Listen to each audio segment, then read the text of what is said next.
Gati gjysma e shqiptarëve jetojnë jashtë territorit të Shqipërisë. Sipas të dhënave nga Instituti Statistikave, në vitin 2025 rreth 2.25 milion shtetas shqiptar jetojnë jashtë vendit.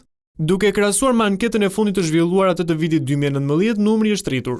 Profili atyre që largohen mbetet kryesisht i ri dhe ekonomikisht aktiv. Rreth 77% e shqiptarëve jashtë vendit janë në moshë pune, nga 15 deri në 64 vjeç, ndërsa vetëm 5% janë mbi 65 vjeç, duke treguar që pjesa më e madhe janë pjesë e tregut të punës, duke qenë arsyeja kryesore e emigrimit masiv vitet e fundit.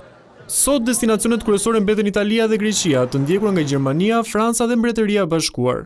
Sipas të dhënave nga Eurostat, në Evropë mbi 1.1 milion persona të lindur në Shqipëri jetojnë në 31 shtete, ndërsa në Shtetet e Bashkuara komuniteti shqiptar numëron mbi 206.000 persona me nivele të larta punësimi dhe integrimi.